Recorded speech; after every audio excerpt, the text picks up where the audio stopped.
دے جانا۔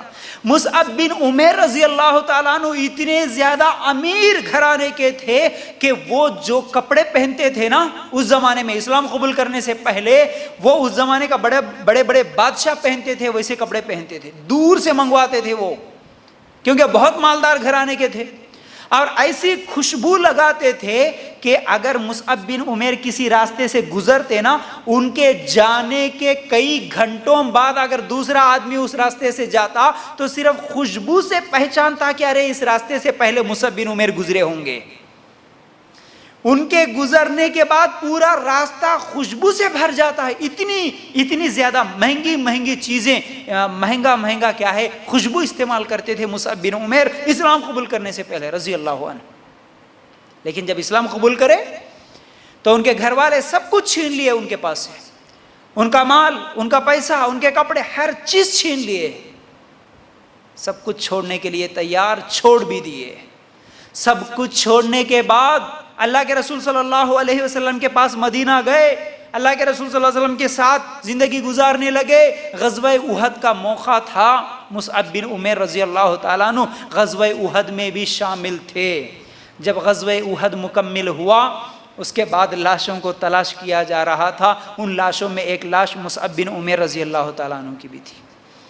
جب ان کو دفنانے کا وقت آیا، صحابہ نے کہا اللہ کے رسول صلی اللہ علیہ وسلم سے، اے اللہ کے رسول، یہ مصعب بن عمیر ہے، ان کے لیے ہم کفن کا انتظام کر رہے ہیں لیکن ان کے لیے کفن نہیں ملا، ایک چھوٹا سا کفن کا ٹکڑا ہے۔ اللہ کے رسول صلی اللہ علیہ وسلم، اگر ہم مصعب کو سر کی طرف اس کپڑے کو ہٹاتے تو ان کے پیر کھلے رہ جاتے ہیں، اور پیروں کی طرف ہٹاتے تو ان کا سر کھلا رہ جاتا ہے، اب ایسی حالت میں ہم ان کو کیسے دفنائیں، کیسے کفنائیں؟ اللہ کے رسول صلی اللہ علیہ وسلم نے کہا تھا مصعب کے چہرے کی طرف کپڑا ہٹا دو اور ان کے پیروں پر گھاس ڈال کے ان کو دفنا دو۔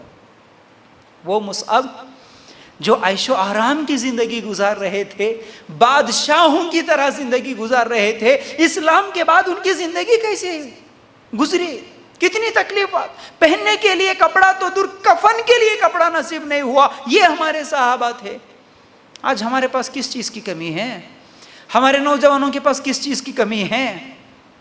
ہمارے نوجوان مہنگے گاڑیوں میں پھرنے کے لیے تو تیار، باپ کا کمایا ہوا، دادا کا کمایا ہوا دکھانے کے لیے کوئی کام نہیں ہے۔ آج پلسر لینا ہے تو کل رائل انفیلڈ لینا ہے تو کل اور کوئی مہنگی گاڑی لینا ہے، مہنگی گاڑیاں لو اور مہنگے کپڑے پہنو، وہ دکھانے کے لیے، فیشن پرستی کے لیے ایسے شوز، ایسے واچ، ایسے موبائل ہاتھ میں لے کے، آئی فون لے کے گھومنا، کافروں کے طریقے پہ ویسے کپڑے ویسے بال بنا کے گھومنا، چورستوں پہ اپنی زندگیاں گزار دینا، ہوٹلوں پہ نکڑوں پہ اپنی زندگیاں گزار دینا، یہ آج نوجوان کی زندگی بن گئی ہے۔ اور ہمارے صحابہ کی تڑپ کیسی تھی؟ اگر ہمارے صحابہ وہ قربانیاں نہ دیتے تو پھر ہم تک آج اسلام نہیں پہنچتا تھا۔ تو اللہ کے لیے غور کرنا۔ اسی طرح حنظلہ رضی اللہ عنہ، کون حنظلہ؟ ایک صحابی کا نام یاد رکھنا، جن کی ابھی شادی ہوئی، نوجوان صحابی ہے، دلہن کے ساتھ ہے، آواز دینے والا آواز دیتا ہے کہ غزوہ احد کے لیے نکلنا ہے، غزوہ احد کے لیے نکلے۔ اسی حالت میں حنظلہ رضی اللہ تعالیٰ عنہ، غزوہ احد جب مکمل ہو گئی، لاشوں کو تلاش کیا جا رہا، اس وقت ان لاشوں میں حنظلہ کی بھی لاش ملی، ان کی بیوی بھی دوڑتی ہوئی آئی، نئی دلہن تھی، آ کے کہنے لگی، اے اللہ کے رسول صلی اللہ علیہ وسلم، میرے شوہر کہاں ہے؟ جب ڈھونڈا گیا تو ان کے شوہر حنظلہ کی لاش ملی۔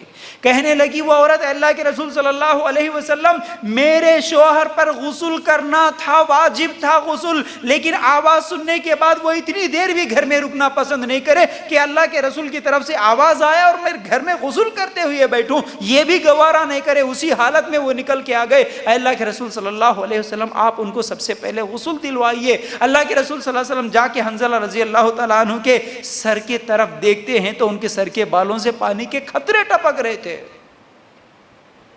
اللہ کے رسول صلی اللہ علیہ وسلم نے کہا کہ دیکھ، یہ بات مجھ سے بہتر اللہ تو جانتا ہی تھا، اس لیے اللہ تعالیٰ آسمان سے فرشتوں کو بھیج دیا، تیرے شوہر کو فرشتے غسل دے کے چلے گئے، غسیل الملائکہ کہلائے گئے۔ یہ فرشتوں نے جس صحابی کو غسل دیا وہ ہے حنظلہ رضی اللہ تعالیٰ عنہ۔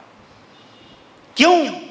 فرشتے کبھی ہمارے صحابہ کی مدد کے لیے آتے ہیں، غزوہ بدر میں فرشتے کسی کے لیے کیا ہے قرآن سننے کے لیے اترتے ہیں، فرشتے کسی کا غسل دینے کے لیے اترتے ہیں، فرشتے کیا ہے کبھی کسی صحابی کو کھانا کھلانے کے لیے اترتے ہیں، ایسے کئی واقعات ہیں۔ آج فرشتے کیوں نہیں اترتے رحمت کے؟ اعمال ویسے ہے ہمارے، اعمال ویسے ہے ہمارے صحابہ کی زندگیاں کیسی تھی اور ہماری زندگیاں کیسی ہوئی، اللہ کے لیے غور کرنا۔ اسی طرح بلال رضی اللہ عنہ، کون ہے جی بلال؟ یہ بھی وہ نوجوان صحابی ہے جو غلام تھے، کالے کلر کے تھے اور کیا ہے چھوٹا قد تھا، حبشی تھے، کوئی خاندان کا عطا پتہ نہیں معلوم، موٹے موٹے ہونٹ، چپٹی ناک،